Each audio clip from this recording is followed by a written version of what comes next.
Ini ya sekian ulangan ya Ken. Ulangan apa? Ulangan negara maju karo berkembang Ya kak, kau diinfo sendiri. nang grup Siapa buka? Iya. negara maju karo berkembang siapa? Negara maju sing berkembang ya negara maju sing berkembang. Ya udah. Bagus. Guys, perkenalkan nama saya Ahyala Latum Karma dari absen 3. Saya Nida Fadila nomor urut 26. Saya Yudan Abisa nomor urut 10. Saya Imam Nasrullah nomor urut 11. Muhammad Sabdini pertama nomor urut 23. Negara maju sama negara berkembang itu apa?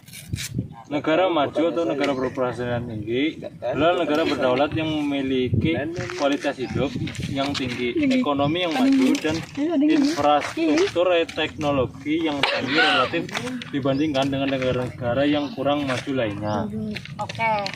Terus sejarah negara maju dan negara berkembang menurut W.W. Rostow terdapat 5 tahap perkembangan negara. Yang pertama, tahap masyarakat tradisional. Yang kedua, tahap prakondisi lepas landas. Yang ketiga, tahap lepas landas. Yang keempat, tahap gerak menuju kematangan. Dan yang kelima, tahap konsumsi masa tinggi. Untuk negara maju itu ciri-cirinya itu gimana ya? Ciri-ciri negara maju yaitu 1. Sebagai besar pendapatan negara berasal dari bidang industri. 2. Pendapatan per kapita tinggi lebih dari 10.000. Angka pertumbuhan penduduk rata-rata tiap tahun kecil. Angka kematian penduduk rata-rata tiap tahun kecil. Sebagian besar penduduk bertempatan tinggal di kota. Tingkat pendidikan penduduk rata-rata tinggi. Menguasai ilmu pengetahuan dan teknologi. Indonesia itu termasuk negara maju atau negara berkembang?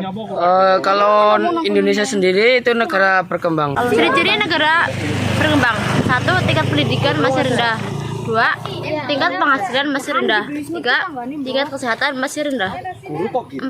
Sistem perekonomian masih bergantung dari luar atau perekonomian yang tradisional. 5. Angka pengangguran yang tinggi. 6. Kesempatan kerja yang minim. Udah. Indonesia itu merupakan negara berkembang. Kenapa sih Indonesia itu dikatakan negara berkembang? Karena sebagian besar penduduknya atau 70% itu bekerja di sekitar pertanian ya. Ini di sawah misal.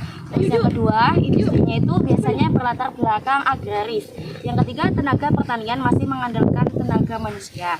Di sini kita itu mau mengambil contoh sawah. Sawah itu digunakan untuk pemenuhan kebutuhan pokok seperti beras. Untuk fungsi sawah sendiri bagi kehidupan manusia itu selain sebagai bahan penghasil pangan, juga itu untuk tempat bekerja, terus untuk sumber pendapatan.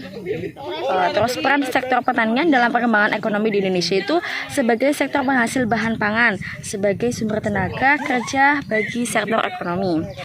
Dengan Bapak siapa ya Pak namanya? Fatur Rahman. Oh ya Bapak Fatur Rahman. Dari desa mana Pak? Desa Bojong Sari. Desa Bojong Sari. Jauh apa dekat?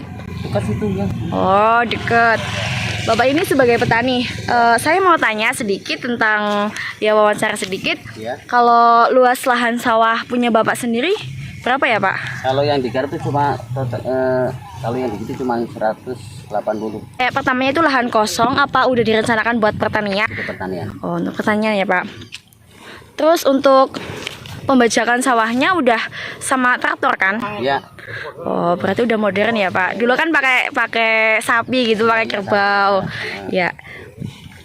Terus untuk benih lokalnya itu kayak jenis apa aja ya? Oh, padinya ya? Ya. Serang. Selain itu benih padi yang lain itu apa aja ya? Kalau boleh tahu. Sekarang bahas ya. Kadang tergantung masing-masing itu ya. Enggak tahu. Tergantung masing-masing. Terus untuk pemupukannya itu organik atau anorganik? Organik. Organik. Oh, jadi lebih baik. Terus biasanya untuk mengusir hama itu menggunakan apa? Pestisida apa Ya, gitu? pestisida ya. Ya, jenis apa Pak? Ya, kemarin itu yang lupa ya. Biasanya itu panennya dalam satu tahun itu berapa kali? 2 kali. 2 kali. Kalau dalam satu panen itu bisa menghasilkan berapa ya Pak? Ya, kalau 100 ya tergantung itu hamanya ya. Kadang 1 ton, kadang 90 kuintal. Oh, banyak ya, Pak. Terus untuk pengairannya itu di sini tuh dari mana gitu? Jadi Oh, tuh udah ada yang panen, udah ada yang belum. Untuk sawahnya Bapak tahun ini udah panen. kita panen ya. Alhamdulillah. Dapat berapa ya, Pak? Ya satu ya ambil ya, 1 ton lah. Oh iya. Oke, makasih Pak. Ya sekian itu aja di kelompok kami, kelompok 4 di Desa Banyusunyi, Kecamatan Alian. Dan ini ada sedikit pilih aja kelompok kami, keseruan kami, dan kekonyolan kami dalam membuat vlog geografi. Di sini kita juga nggak satu kelompok, kita juga ditemani oleh 2 kelompok lainnya. Kita belajar bareng, makan-makan, bermain. Intinya seneng banget sama kalian juga. Kita di sini juga bisa berbaur dengan masyarakat secara langsung. Dan pesan saya, sukses selalu bagi kalian semuanya dalam menggapai cita-cita kalian. Dadah.